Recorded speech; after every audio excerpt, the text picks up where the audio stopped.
What's up, Doc? Welcome to the show. How you doing? Yeah, thanks for having me on. I appreciate it.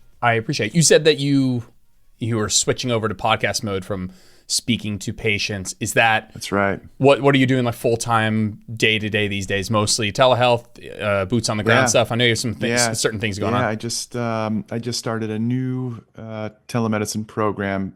It might turn into hybrid brick and mortar in the future, but uh, I had previously started part of the starting group of Sequence, which was bought by Weight Watchers.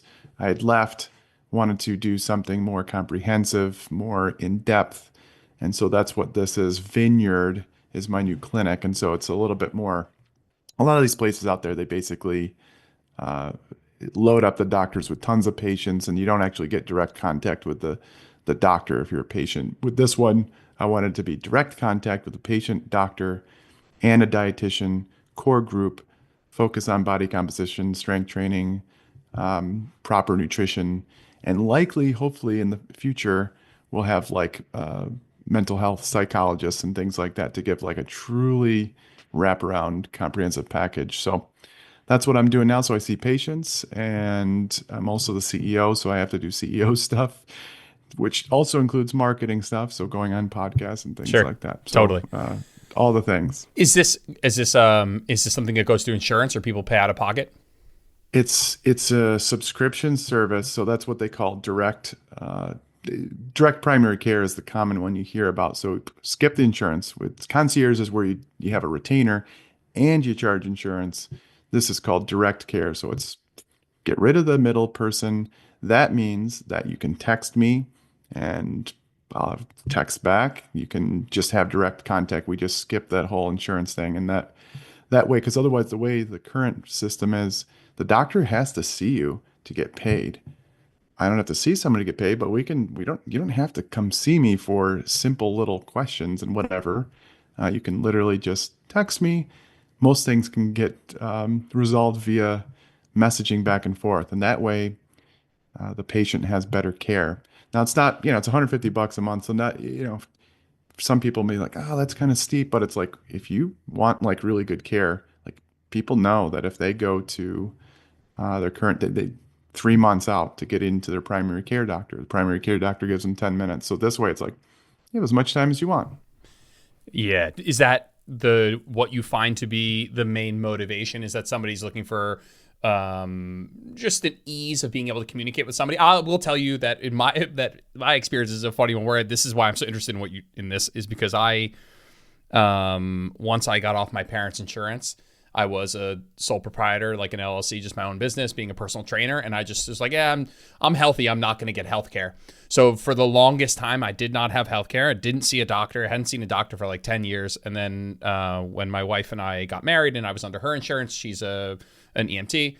I was like, cool, I'll go to the doctor. And like couldn't see a doctor for like, couldn't just see a PCP for like 3 or 4 months. Yeah. And this is very recently, ironically, like right when that day was happening. Like I just had a million things going on. Anyway, I'm not like picking apart this one scenario, but I missed that appointment. I totally forgot I had an appointment, didn't get a notification or whatever, which I'm not blaming them. I should know I had an appointment. And then I'm just like sitting here like, am I going to book another? So I could see, I told my wife, I was like, all I wanted to do was some blood work. I just want to get a Yeah. checkup, And so I was like, I'll just go through. I don't know if I have it in me to go through that. Do you find that my sort of exhaustion with that experience is the motivation for people coming to see you, or is it that you're giving a very unique, like people want to come see you because you're you, or it's, I'm sure it's a bit of both, but could you speak to that a little bit?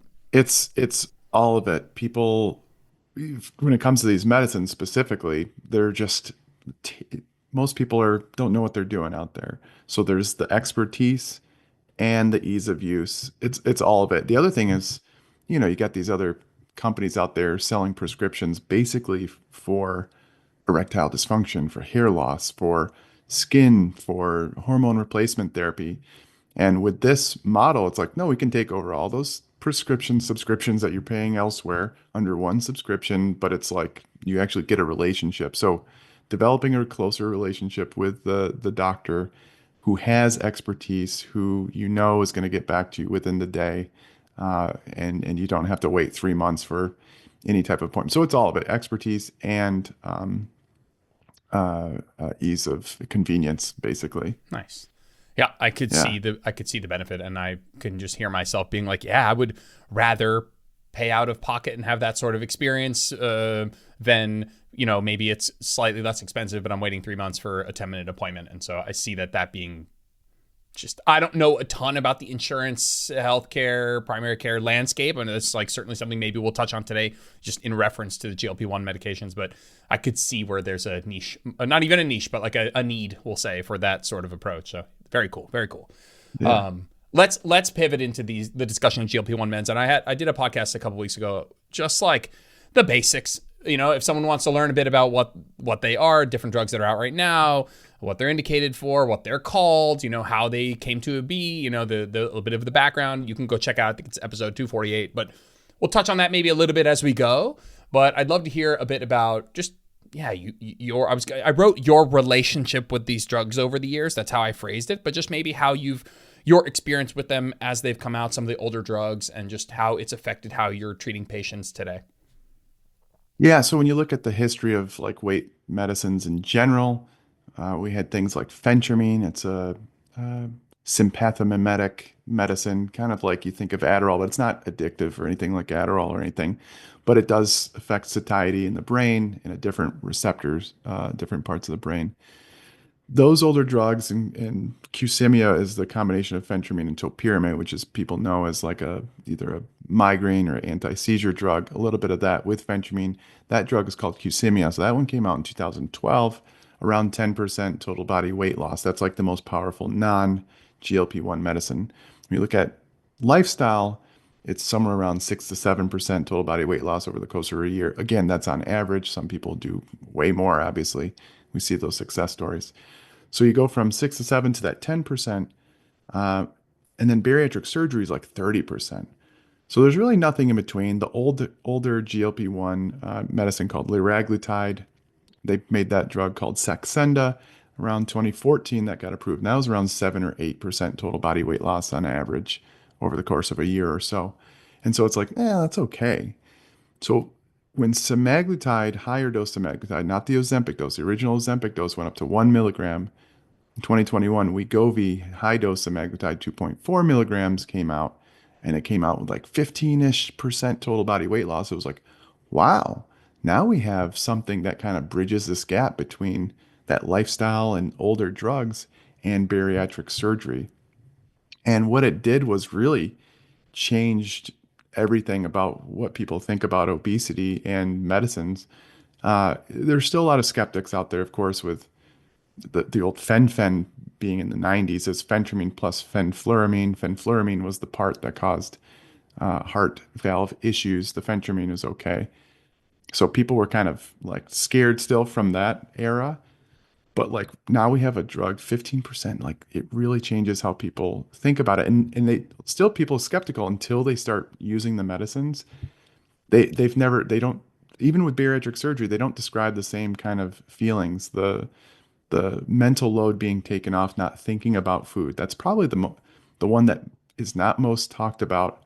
And it didn't really come to light until these medicines are out. So like, I've never seen anything like this. Of course, there's newer medicines. Tirzepatide is a little bit newer than semaglutide. We get over 20% total body weight loss over a little bit more than a year. And the just that mental anguish of just white knuckling and thinking about food and anxiety around food just being minimized or resolved in a lot of cases for some people. The experience has been good. It's kind of changed the way uh, obesity doctors feel like they have hope now to help people too. So it's really cool to see. I literally yesterday had a chat with a client who was, maybe let's call it a bit of a plateau. I won't get into how those sorts of things can happen, but they happen even if you're on these drugs. That can happen. But she said, I like, besides the fact that she has lost weight and now just whatever has going through a period of not having lost weight, is just saying, hey, but in the meantime, like this has changed just my overall quality of life. Obviously, the weight loss to some degree independently, but also just not thinking about food 24/7, not having those sorts of compelling sensations to I must go get Taco Bell was her example. And so yeah, it's certainly not something that's talked about enough. But this like everything else in nutrition and in the social media space, we'll say, is rife with misconceptions and lies and myths and exaggerations and extrapolations and frustrations. And being the actual subject matter expert, what are some of the ones that, speak to a little bit of how bad it is out there in terms of misconceptions, but let's talk about some of the biggest ones and, shed some light on the truths. Yeah, most common one that you see is that like weight loss is temporary. People, when they stop the medicines, regain their weight. That happens just because obesity is a chronic disease. So when you think about the pathophysiology of obesity and the dysregulated appetite that occurs, especially when trying to lose weight, appetite increases. I mean, they can show that mathematically. Um, when you when you stop the medicine, of course you're going to regain the weight. When you stop doing any type of diet or exercise plan that you did to lose the weight, you're going to regain the weight. So when people are like, "Oh, it's just a band-aid. It's not really treating the underlying cause." Well, it is treating one of the underlying causes, which is dysregulated appetite. That's why you keep the weight off when you continue the medicine. But when you stop the medicine, yeah, most people will regain. Not everybody though regains the weight. Around 10 to 15% of people can seemingly keep the weight off at least over the period of a year. We don't know what happens to those people long term, but most people will start regaining the weight. So when people kind of say, "Well, it's just a band-aid, it's a crutch, these things should only be temporary," like, no, think of obesity as chronic. Think of it the same way you think about blood pressure is the best example because it's just people know it so well. Like, "Oh, your blood pressure is high. Try lifestyle." Okay, blood pressure doesn't come down, or maybe comes down a little bit, but not enough. Okay, you should probably do some medicine so you don't have a stroke or get kidney disease. So you start the blood pressure medicine, the blood pressure comes down, looks great. It would be like saying, okay, now that you've been there for a month or two, let's go ahead and stop the blood pressure medicine since you're normal now. Your blood pressure is normal. Think about it the same way with these medicines. Oh, look, you got to a normal BMI, which what is that even anyway? But like, let's say you get down to the quote unquote normal BMI, and people are like, all right, time to stop the medicine. It's the same thing as the blood pressure. Most people will start regaining the weight because the appetite and that food noise or thinking about food comes back, and people will start eating more. That's how it works. So that's one big misconception. The second one, Can I pause you just real quick yeah, before go we can ahead. move on there? I think that when you say obesity is a chronic disease, or to think of it that way, or some mixture, because who makes these decisions. Right. I think people struggle with that. I think that's a sentence that is triggering for people. That people don't immediately nod along with you when you say that. Let's say now I am, Right. but I want to pose that to you. Why do you think that that's something that people are like? Because when you phrase it that way, I'm sitting here, I'm nodding. Yes, I understand this chronic, and it will likely need some sort of chronic intervention, and part of those interventions can be lifestyle. Absolutely, just like a lot of other things. But why that's not something that I think people connect really quickly. Why do you think that is? Yeah, it stems from a weight bias, and so people are probably sitting there listening to this go, "I don't have a weight bias," and I think that way. It's like, no, it's implicit. It's subconscious. You don't realize it's happening. I had the same thing when I even going through med school until I kind of learned about this more. And a lot of doctors actually have it too. So it's not like, it's a normal. It's actually normal. I don't think it's right, but it's normal to have this weight bias because we kind of correlate our weight with morals and anything else. Like people, CEOs and all these other hardworking people struggle with their obesity, but they're extremely hardworking in other things. So it's really hard for people to kind of disentangle obesity from work ethic and morals. And we think about it more from this lens of biological and environmental, of course, and not because that will be the other thing is like our biology didn't change in the past, or our genetics didn't change in the past like however many decades. It's like, yeah, no, the our biology and genetics were always there. The environment kind of triggered it though. So, but when you start thinking about it more from that biological environmental lens, you start understanding more that like, okay, it is more like a disease. Like the same thing happened with mental health. We saw a lot of issues there trying to get that stigma uh, resolved or minimized. It's still there, obviously. We see that type of thing. But it would be similar to like any other, like people like, well, it's a lifestyle thing. It's like, yeah, there are other non-communicable, meaning like we're not spreading it like the flu, but type 2 diabetes, cardiovascular disease. These are lifestyle driven diseases. And when you think about obesity, it's kind of the precursor to those things. So, and they're like, but it's just a calorie deficit issue. They're in an energy surplus. And it's like, yeah, and the underlying biology drives people to be in that surplus. You got to really start thinking of third order uh, questions like that. Yeah, I think the minute there's a something that can be improved with lifestyle, people assume that that is easy and is the only way and is all that might be required.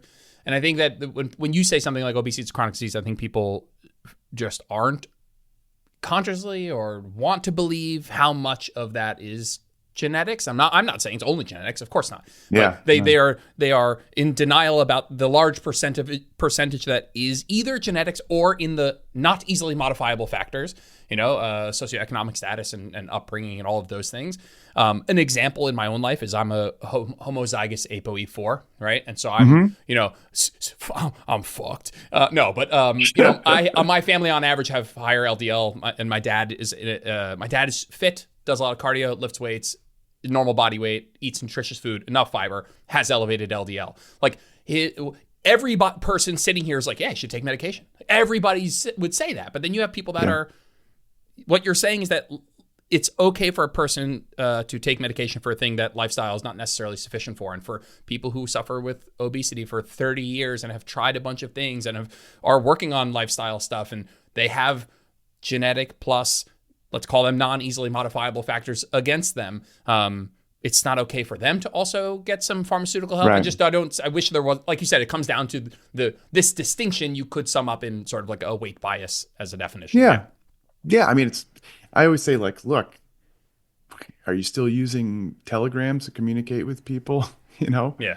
No. Are you still using a rotary phone? What about your big, like, huge, like Nokia, Yeah. like that's like a Brit, like, Yeah. no, Yeah. no, technology's here. No. And it's, of course, as long as it's safe, like, we don't want to just start taking drugs that are unsafe, but these things have been readily, robustly tested in large groups of people for long periods of time. And so I think at some point it's like, okay, what are you mad about? We're making people's lives easier. I don't know. Do you see that as people being nervous about their careers? And I wrote a list of people that have spoken up, in my opinion, negatively about this.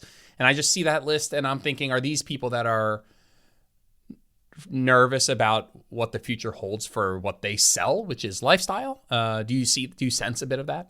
That's a part of it. The other part, that's a strong part of it for a lot of these loud influencers. I mean, you can see it. The keto zealots are some of the worst, some of the absolute worst. It's like, oh my God, it's blatant that you're cherry picking and fear mongering because you think your keto diet is the answer to obesity. Those people are just, those are deplorable people. I don't like them. They're just, and you, like, at least come up with something original and, like, thoughtful. Instead, they just come up with just the worst things. And I'm like, okay, like, we wouldn't say that about a ketogenic. Like, sure, we could talk about the LDL increases on a ketogenic diet from time to time and the repercussions of that. But, like, you're blatantly fear mongering out of just fear that you're going to lose out on your keto bucks or whatever the heck you're doing. Those people are deplorable. Other people, it's a weight bias, maybe.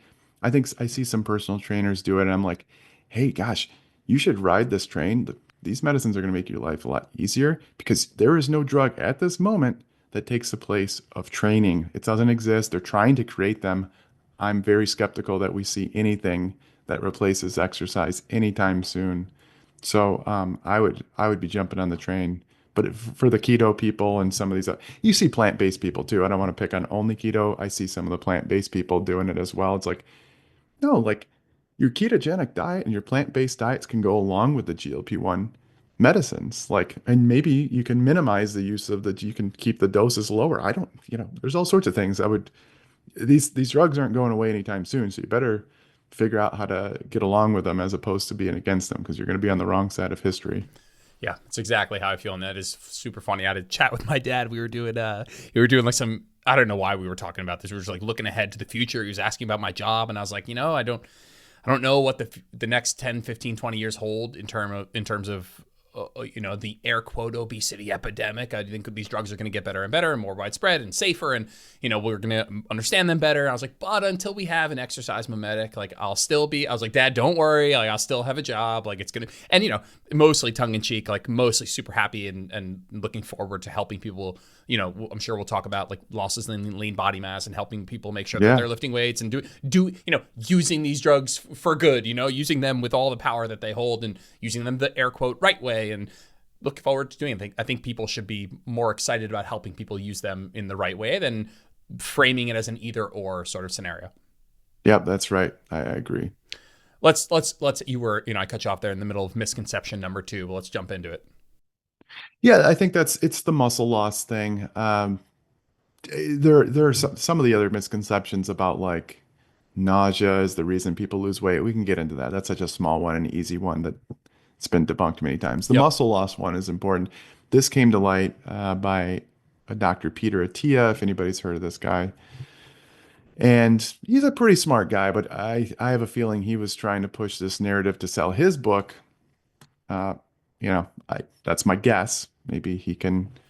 For a guy that's so, yeah, and you phrase that correctly, because if you had put Peter in the camp of the keto zealots that we were talking about previously, I would probably make a distinction there, and I think you would as well. But Peter's a guy. He's a lifting guy. Like when I talk about his shtick, he's a lifting guy. He's a protein guy, and it's like, I would have thought you would have, like there's not like even the people like Mark Hyman or whatever that are like, oh my God, Stacey Sims, all this lean body mass loss, like the if I don't like the fear mongering around it, because we're gonna talk about it in a second, how there's some misunderstanding of what lean body mass is, and you guys did a great podcast. But why isn't there like if you lift weights and eat enough protein, which is what you should be doing and is what I'm encouraging, like it's probably all going to be fine. If not, definitely going to be fine. Like, why isn't that like, I want that to be the underscore, the bold, the italicized, not the like, you're bound for lean body mass losses. Could we just do like a very quick brief, like what the data says, and then maybe okay, that's what the data says, comma, but here's what I would do to make it, potentially even better in practice.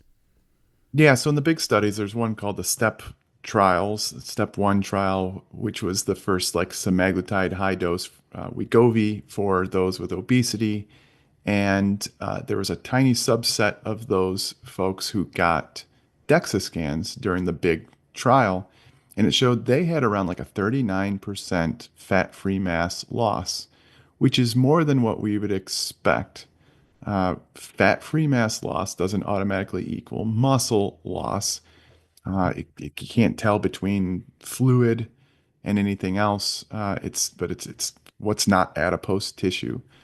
So when you look at studies with like diet and even like bariatric surgery, you see more of like maybe a quarter to 30%. So 30, it was like, okay, this is higher. So what happened was Peter went on Megyn Kelly and basically said one of his patients lost like 2/3 or something. He said his patient got fatter from taking the medicine. It's like, what? When I tell you that I've probably overseen more patients taking these medicines than anybody else, I can't guarantee it, but like I started a company, we had tens of thousands of people. It got bought by Weight Watchers. I looked at all of our data all the time, and I didn't personally see all of them, but I've had thousands of patients personally. But overseeing tens of thousands, I never ever once saw that. I did a poll with my patients, and one follower said, "Yeah, it looks like a 38 on their DEXA scan. It did. It looked like a 38% fat-free mass loss, but they were so much stronger and more physically active." When they did other types of in-bodies, bioimpedance types of things that try to look more at the muscle mass, there wasn't any muscle mass loss on those types of things. I'm doing a study right now where we're doing hand grip measuring, and we're going to look at soft lean tissue, and it's a little bit better of a than just looking at all lean. You mean you're looking at some sort of characteristic of physical function instead of lean mass or fat free mass, which is not just muscle. You know, it could be water, it could be Yeah, organ weight, etc. we're gonna do both at the same time, and eventually we're gonna start doing muscle ultrasounds and all sorts of things to really look at this because like I just don't see it. So the subset study did show like this is higher than you expect with semaglutide. Now, the weird thing is when they did the same thing with tirzepatide, which is a much powerful, it's like 30% more powerful drug than semaglutide. It was around a quarter, 25%, exactly where we'd expect it to be. Which, by the way, can I pause you on that? So if you take Yeah. about a quarter weight loss, that means for every 4 pounds, 1 pound was like non-fat weight. Let's say. Yes. That is I think people hear something like 39% fat-free mass loss or 25%, and they think, oh, that's 25% more than what's necessary or more than what would be optimal. And so like in an optimal scenario, people are lifting weights, eating enough protein. What sorts of percentages would we expect from this sort of a population? Yeah, so this is a cool thing. I'm publishing a case series very soon. Got to get all the data, but what I'm I'm seeing more like 10%. Yeah, And it's I mean some of these people you can see they built it. And I'm personally picking these people that have lifted weights the whole time and optimized their protein. You have to do what's called a randomized control trial because you want to see like, okay, am I just cherry picking these people? totally. Are these people seeing me because they're like, oh, this doctor lifts, he knows.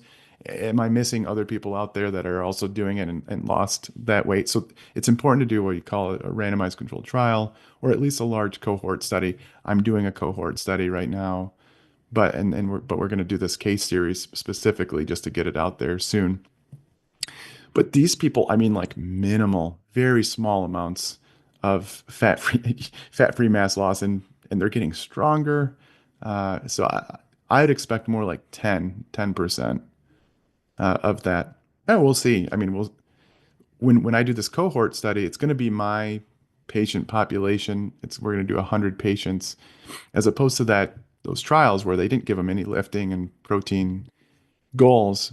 The standard of care at my clinic is you're gonna lift and you're gonna eat some protein. So like we'll see on a larger level what happens there. Again, I still think you needed to do a randomized trial to see, but like I think it should be more like 10 to 20% at the most uh, if you're doing things right. I don't think there's. To me, it feels odd to attack the drug in this scenario unless you can prove that the drug itself is causing some sort of I mean, listen, if you just come out and say, hey guys, if you lose a lot of weight really quickly, you don't lift weights, don't eat enough protein, you'll lose more muscle mass. It's like, yeah, we know that. And so like, don't do that. And I think that there's like, people all the time are like, hey, if you don't want if you want to minimize the negative side effects of drug X, do Y. And it's like, this is the same thing. Like if you want to mitigate the downside of semaglutide or tirzepatide, like lift weights and eat enough protein. And like, there's just, it seems to me that it's an attack on the drug. Again, another maybe in the bucket of weight bias here where it's like, I think so. We wouldn't normally critique the advice given to somebody to help them mitigate the downside of a drug. But now we happen to be, it makes no sense to me. I'm with you. I think it is. And it's easy for me to say that I used to have that same weight bias. So like, I understand why people have it. It's just I'm hoping people can learn and go, oh, okay, I guess that's why I thought that way. It takes a lot though. Like you don't want to admit that you're like have that. What have you experienced with, there's no coined term, but let's call it the one's propensity to eat a high protein diet on these drugs. I find that in my personal experience, it takes quite a bit of intention. I mean, as appetite goes down, I think we see this in the elderly as well, that appetite for protein goes down. I mean, and you could just think of it to yourself when you're less hungry. People are like, you always have room for dessert. It's like, yeah, you always have room for dessert. You do. You don't always have room for an extra chicken breast if you're feeling really full. And so do you find that generally that's just a challenge that people are like, hey, I'm less hungry on average, and thus I have a lower appetite for the thing that I need, whether albeit could be micronutrient dense plant food and protein, et cetera. And that's something that you work to overcome. Yeah, protein's probably the biggest one, and that's why we emphasize it so much. Like, don't count the calories, just focus on the protein target. And we can't force you, but like if there's one thing to try to target, make it protein. Some people say, oh, what about fiber and water? It's like, yeah, those things will come in, but like We're triaging. protein. And to me, it's like, if you need to drink a protein shake, I don't care. Just drink it with a meal or something like that. So that is, it is, I think you're right. I mean, who wants to eat a big old chicken breast or even whatever big pieces of meat when you're like, I'm not hungry? But those, that's, we nudge our people to For do sure. that. For sure. So yeah, I For agree. sure. Yeah, I like the idea of not counting the calories, not necessarily an anti-calorie counting rhetoric, but more of like a, hey, like we are hoping the drug kind of takes care of that side of things. Focus your efforts more on the intent to eat more protein. I think that's a more fruitful place to put your efforts for sure. Yeah. What do you think are some of the challenges, or are there some other misconceptions that you find that are worth bringing up? Um, let's see. So thyroid cancer Yeah, good is a one. big one. They saw there's a big black box warning. So people are like, there's a black box. Why would they have that there? It's actually controversial. They don't, people think there shouldn't be a black box. It was seen in rodents. Rodents have these specific GLP-1 receptors on the specific cells. Now the medullary thyroid cancer arises from a specific type of cell in the thyroid called C cells. And rodents have receptors, GLP-1 receptors on those cells. Humans, primates, either we don't have them or don't readily have them, and it's not been seen in humans and primates. So that's a big misconception. The longer observational studies have been mostly mixed in terms of whether there's any risk for thyroid cancer, but for the most part, we don't see anything there. Pancreatic cancer was a big concern in the beginning because they do have a major impact on the pancreas and help like preserve beta cells, one of the cells in the pancreas that helps produce insulin. And so people are like, oh, could this cause pancreatic cancer? Doesn't seem to be a signal there. Pancreatitis was a concern. We do see it from time to time, but it's likely more from gallstones. And sometimes you can any substance or drug you can potentially get a pancreatitis. But when they do these large trials, randomized trials, and put all the data together, doesn't seem to be a statistically significant difference between the drug and placebo. Other common things. Oh, the other one that people are like, oh, when you stop the drug because you lost the muscle mass and then you're going to regain just fat only. That's never been shown. We don't know what if you just stop the drug and regain the weight. Yes, you will regain weight, mostly, not everybody I said, but most people will regain the weight. It's not known whether it's just adipose tissue that you regain back. There could be a concern for that if you lost weight quickly, you lost a bunch of muscle, and then maybe the composition of that weight you gain back is mostly adipose. That hasn't been shown. So we don't know. It doesn't mean it doesn't happen, but I wouldn't make that claim. People are they make these strong claims like that. And I'm like, you just made that up. You don't know if that's an issue. Let's see what else. Those are like the big things. Oh, the other one was the nausea thing. Yep. Oh, people only lose weight because of nausea. It's like, no, actually, they've done these studies to go and try to determine how much weight loss is caused by the nausea. Very small, 0 to 3% of the weight that's lost can be attributed to nausea. Most people don't have nausea in the long run. They have it in the beginning and then it resolves, but they still have that satiety from the medicine. And so the weight loss seen is not from nausea. In fact, they're trying to create medicines that are a little bit more targeted that don't cause any nausea at all because there's certain receptors in the brain that they believe are the reason for the nausea part of it anyway.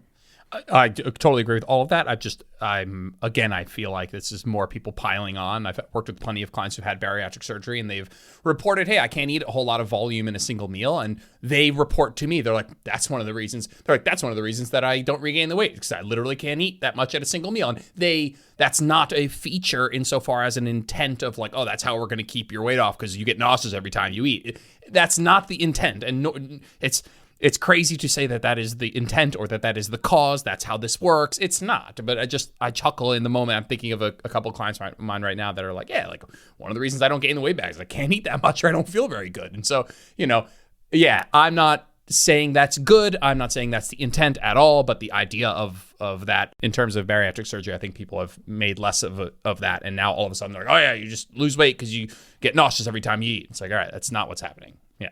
Yeah, that's right. Let's talk about challenges in terms of people who need the drug getting the drug. And I want to make sure we save 10, 15 minutes at the end for some of the projecting into the future and talking about maybe how to discuss the idea of getting off the drug, if that's even a thing people should be like having an intent for long term. So we'll save that for 10 minutes from now. But let's talk about some of the challenges in terms of people who need the drug getting the drug. Perfect. Yeah. So 30% of commercial insurances are paying for the drug. That leaves a lot of Oh people shit, that's very low. that, yeah, it leaves a lot of people that see this miracle drug and can't get it. Well, some of those people can afford to pay cash, but that can get quite expensive. So if we're, I mean, this is what everybody says. They're like, you keep talking about these medicines, but what if you're poor and you can't even get it and your insurance won't cover it? Yeah, it's quite a problem. Other countries can get it for like $100, and we're over here selling it for cash at $1,200. Now, to improve this, Eli Lilly and Novo Nordisk, which do not pay me, I just want to make that clear. I make it clear every podcast. I don't make a dime from them, not yet. They've offered me things in the past, and I've turned them down, probably because they didn't weren't going to pay me enough. Just kidding. Well, partly only. No, I don't want to take money simply because I don't want my Your I reputation. don't want that conflict of interest Yeah. because otherwise people like you're just saying that because Yeah. they pay you. So like I purposely don't take money. Again, if they offered me a ton of money, I might think about it, but uh, they do not at this moment. So Eli Lilly and Novo Nordisk both now have this direct to consumer uh, pricing where you can order directly through their pharmacies and get it at a lower price. Zepbound, which is tirzepatide, it's $350 for their lowest dose, and then goes up to $499 a month for their next doses, up to 10 milligrams. They don't yet offer the 12 and a half and 15 in this direct to consumer vial. For Wegovy, it's like $500 for their pen. Could I pause you for a sec? What do I Yep. have to do to qualify for insurance to cover, and then Yeah. how much is covered? Like, how what are the markers? What sorts of things do I have to meet? And then what does the coverage actually look like? What's the potential for coverage? Yeah, it's usually a BMI of 30 and above or 27 and above, plus what's called a weight-related comorbidities, Okay. blood pressure issue, prediabetes. However, some insurances make their own thing. So, like, no, you can't just do it with 30. You got to have a 35 BMI. Nope, you Right. need a 40 BMI Right. plus something. The Wild Uh, West. so it's depends on the state, depends on the insurance in that state. It's just all over the place. So being telemedicine on all different states, it's like I never know. Like, and employers can drop it at certain times. It depends on your employer. So those are the general. You want to make sure, and they want to save money. They don't want to like pay for these people that just use it for vanity purposes. So you want to make sure that they're going to have a big bang for the buck. So I understand that, but I think all in all, the price needs to come down. There's middlemen called PBMs, pharmacy benefit managers, that try to negotiate these prices, but they're part of the problem because they end up keeping a bunch of the money and it starts driving up the prices overall. So that's what will qualify you like on label, but like whether insurance will cover it or not, it they can make up their own It's things. not the It's really case. frustrating. The percentage that it will ultimately be covered, should I qualify, is the Wild Wild West, and then there's like the qualification, how the indication for qualifying would be just strictly BMIs. This is obesity, and that's as of right now our like population level screening method for obesity is BMI. So I'd need to meet an insurance decided number, and then it's qualified. Could be a little bit, could be a lot. It's just entirely, again, up to the Yeah, insurance a company. lot of times if it's covered, it's usually the copay of $25 or Okay, or, or okay, so. You can so that's usually the case. And what a lot of them are doing is BMI plus with one of these comorbidities. So sure. like it is approved for sleep apnea now in those with obstructive sleep apnea and obesity. So some places didn't cover it for obesity at all, but they'll cover it for obesity and sleep apnea. Same with semaglutide and cardiovascular disease type of thing. And they're going to try to come out with like osteoarthritis and all sorts of other things that it's like, yeah, if you have these, it's proven to work, as opposed to what they're probably deeming as just like vanity weight loss and no health improvements, which I think is is wrong, but that's how they're kind of gatekeeping these What do you medicines. think about the someone who would say that the pursuit of finding more indications is like big pharma running rampant with greed, trying to find new ways to sell it, versus like the benefit for consumers should those things really flesh out? It's a little bit of all of it. I think it's this cat and mouse game between the FDA and insurances and the manufacturers trying to make sure they get around that. So like big pharma knows that they're not just going to pay for obesity. They don't care about obesity. So let's show them a health outcome that it will improve obstructive sleep apnea, cardiovascular disease. Costs a lot of money to run those studies, but like they know that if they can improve those conditions, there can be health savings down the line, which means that insurances will want to pay for it. Right. That's it's just Yep. it's so stupid. Honestly, if I had my own way, I'd be like, forget insurance. Let's go with the direct model, just like you were with me. Let's make the drugs $50 to $100 a month. Forget all insurance. Forget it all. And they would still make a ton of money at the time. At this time, they can't keep up with the supply though. So and because the demand is so high, they'll keep that price so high. A lot Yep. of greed, understood, but they could make still a ton of money if they even drop the price to $100, and it would be very nice for all of our patients. I think there's a conception. I don't know if I'd call it a misconception. I'll leave that to you. Of there's a shortage out there because Susan and John, who want to lose a few pounds for summer, are scooping all this up, and there's not enough for people who need it. How true is that?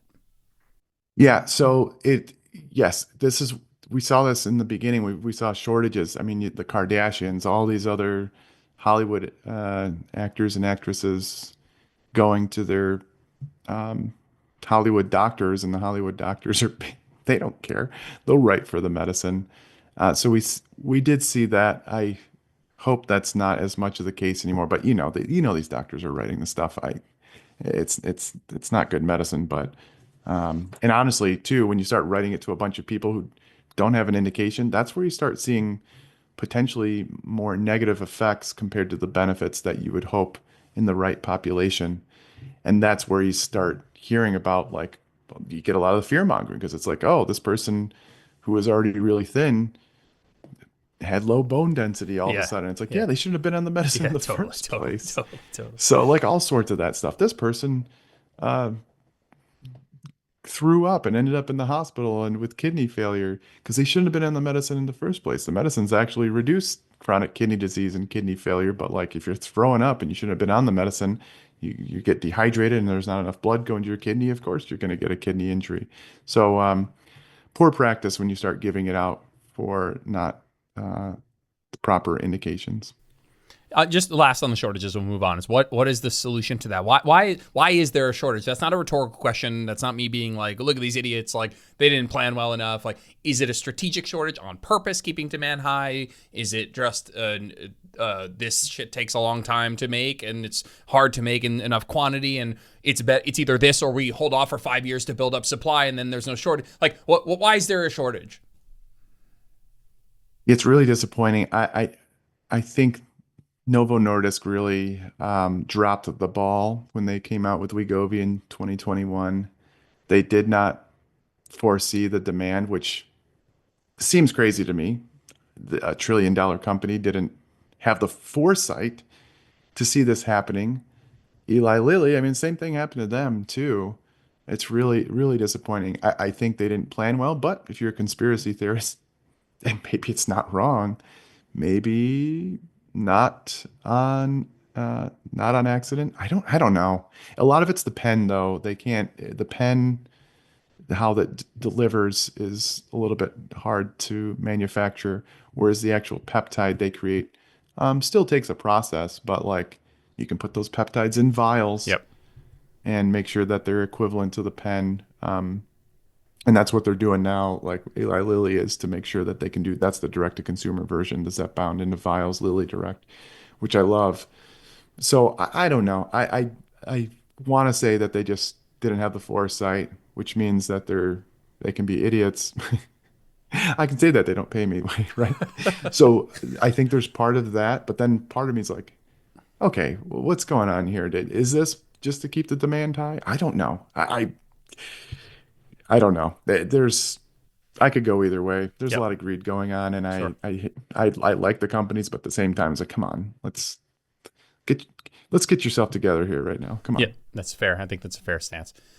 Let's talk a little bit about. We'll go a couple minutes on each of these about how you communicate the idea of getting off these drugs. I think Yeah. if you go into this saying, and you can replace these drugs with any other drug, saying I'd like to be on as little medication as I need for my life to live a happy, healthy, robust life.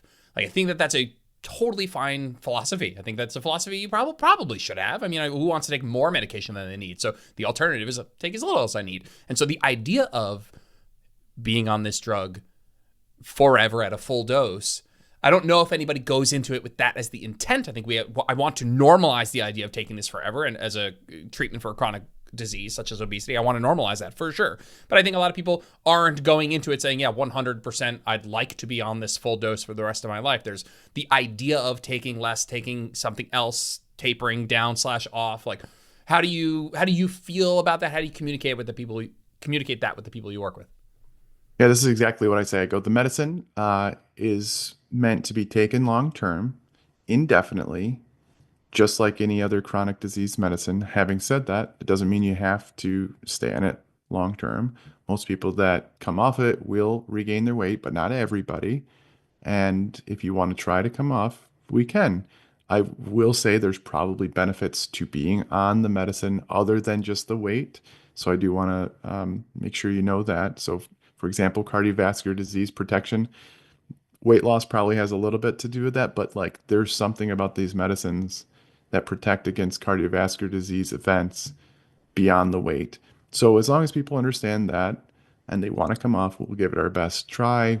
We'll do all the different habits that we already know are good for long-term weight loss, and give it our best go. So that's the way I communicate. Some doctors would be like, nope, this is a lifelong drug. Other doctors would be like, nope, this is a short-term fix. And it's like, if you're being truthful, like you give them the data, you show what happens. Like it's not rocket science. I don't know. Everybody's just a zealot. On either side of those things, yeah. Have you? I'm sure you're probably a person who's worked, like you said, with more people than anybody else on this planet with these drugs. Have you found people get to a point where they seek that out from you, where they're saying, I've Yeah. lost the weight. It's time for me to transition to this idea of taking less or none. And on a personal, I know we don't have crazy RCTs on large Yeah. populations doing a certain, with 8 different tapering protocols and all this stuff, but anything in there that you find interesting? Yeah, it's the people that can come off in general, they had like the least amount of that food noise and biological drive beforehand. They needed help to get into those habits. And so whether it's the pandemic, something like that, something threw them off their habits. So they were able to lose weight with the medicine, get them focused, get some going. And then they're like, I want to come off. And the people that have troubles coming off, they're like, they can feel it coming back. The hunger, cravings, food noise, that thoughts about food start coming back. And it's like, I can't stay away from XYZ. So they know pretty quickly. That's why I'm always like, you want to try it? Go ahead. Let's monitor you. It's the problem is when they go to XYZ prescription that they paid for online and they're not being monitored, and they go to them and then they stop and they don't have anybody to monitor, and all of a sudden they gain 50 pounds, and they're like, well, if you're with a good doctor, they'd be monitoring you at least monthly to go, oh gosh, your weight's starting to come up. Let's intervene before you start regaining all the weight. And that might mean a small little dose to just keep you at bay, or even non-GLP if they can't afford it. Right. Non-GLP-1 medicines can sometimes work in that case as well. So my I've noticed it's like the heavy exercisers, the people that really get into the protein, all the stuff that we already know, Right. like If they the do the stuff that we lifestyle already, stuff. it's the same stuff. Yeah. It's not any different. There's not any secret that like I can come and say as a guru. It's like, no, this is pretty common sense type of stuff that we would see it in any other long-term weight loss success story that didn't take a medicine. Yep. The people who maintain more weight loss are Yeah, people it's who the same stuff. consistently do the Literally the lifestyle same. stuff. Yeah. Yeah. Yeah. Yeah. Yeah. Let's spend the last couple of minutes speculating. Yeah, how much of an educated guess? Yours will be much more educated. Just about what the future holds. What's in the works now? New drugs, new indications, new things that we are excited about treating. What's in the works? Yeah. Here's what I think is going to happen. I think in the future, a lot more people are going to be taking these medicines. I think they need to study it in those who were like maybe it's a prevention. Like imagine like not maybe not everybody needs the drug, but like imagine knowing these people that are at risk for gaining weight and having the issues from the weight gain, type 2 diabetes, chronic kidney disease, cardiovascular disease, all that type of stuff. And then going, hey, we're going to give you a little low dose. You don't meet the criteria yet, but we give you a little low dose and we're going to prevent it. I think that's going to be the future. These new future drugs that are coming out, they're reaching bariatric surgery levels of weight loss. And this is just, we're just at the tip of the iceberg. I mean, I don't even know what to think about in 2 decades. A decade from now, 2 decades, I don't know. People are just going to be skeletons. these things, these drugs, they're just these new drugs that they're developing are so powerful. As long they have to do long-term cardiovascular outcome trials and like got to make sure that these new receptors that they're hitting aren't going to cause cancer or all sorts of things. So like GLP-1 receptor, and we believe GIP, that's the tirzepatide, is a combo of GLP-1 and GIP. It's a twin incretin, a dual agonist, whereas semaglutide is just the GLP-1. So we think the GIP is also good, but those studies have yet to come out. We do know for GLP-1 by himself, it's like this is good. So we'll see when they start doing it's the newest one that's going to come out that people are excited about is retatrutide, which is GLP-1, GIP, and Glucagon. glucagon. So we got to make sure that these people there's looks like people are melting their fat off, but we got to make sure there's nothing bad going on too. So it's important. It's a lot of hype around that, and I'm excited for it. But like the last thing we want is another fen, Yeah. and then the whole thing tumbles and crumbles. So you have to, but it's exciting. All sorts of new receptors are finding, and just has to be studied. Do you this is a little bit of a chicken or the egg kind of scenario where I think of, all right, we had semaglutide, whatever, GLP by itself, and then someone was like, was the rationale to add GIP there like something that mechanistically people suspected to work, or they're just like, fuck it, let's add a little bit of this, see what happens, and then people are like retatrutide, they're like, we'll throw glucagon in there, and then we're like reverse engineer a reason why that's working, and CagriSema is like, we'll put amylin or whatever in there, and we'll Yeah. is this a do you think there's like other companies that are just like, fuck it, we'll throw this other thing in there, let's see what happens? Like, how much of this was we think adding glucagon will work better because X versus like, holy crap, adding glucagon worked. Why might that be? So I feel like we don't really understand it. I mean, I certainly don't. Yeah, there's a lot of bench researcher. That's funny. I'm a clinical researcher, clinician type of guy, but these are they're looking at knockout mice receptor Right. types of things, and so it starts from very basic science type of animal Transgender models mice, and then and and genetics, but not the genetics don't explain the GLP-1 thing. They had to, this is like it was a different type of discovery. So if we only went through genetics, the GLP-1 thing would have never came out. So the genetics are important, but like this mouse, like very cool stuff that they're looking at. So like amylin, for example, we know that amylin does have satiety responses, and so like yeah, so they start messing around with it, adding it to the GLP-1. Like, oh gosh, this is helpful. Glucagon, we know that it there's some receptors in the liver and that it can increase metabolic rate. Okay, let's start in animals.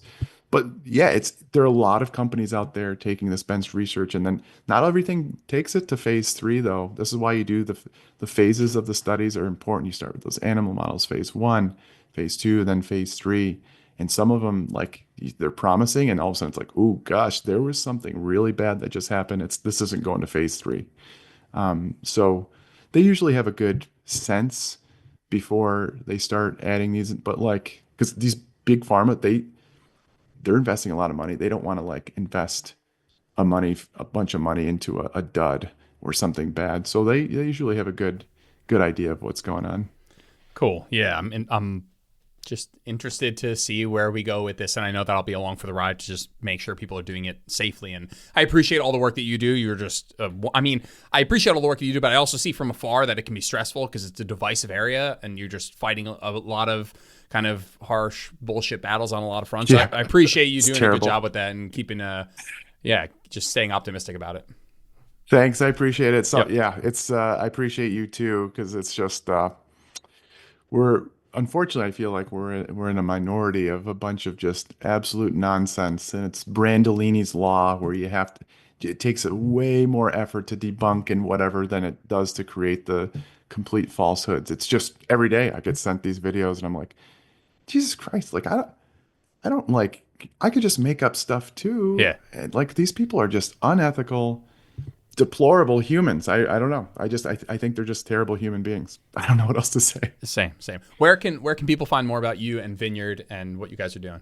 Yeah, Instagram's good. I'm on the Twitters, and I don't do as much TikTok, but I put my reels there as well, Threads as well. But Vineyard is joinvineyard.com. I think it's going to be the go-to place for anybody that's like, I want the true expert direct contact with a doctor care for these medicines and anything related to the medicines, unless you have a really good primary care doctor in person or an endocrinologist or similar. So like I want to be that place that's like, oh, you want the best care for these medicines? You're going to go to Vineyard. That's my goal. Cool. Seems super cool. Thanks for all your time, Doc. Appreciate it. Thanks, man. Thanks for tuning in to this episode of Where Optimal Meets Practical. If you liked the episode, it would mean the world to me if you posted a screenshot to your social media or left a 5-star review on iTunes. That stuff really helps. If you ever want to get in touch with me, just shoot me a DM on Instagram @JordanLipsFitness. I'm always around to chat. Thanks, guys. Have a good one.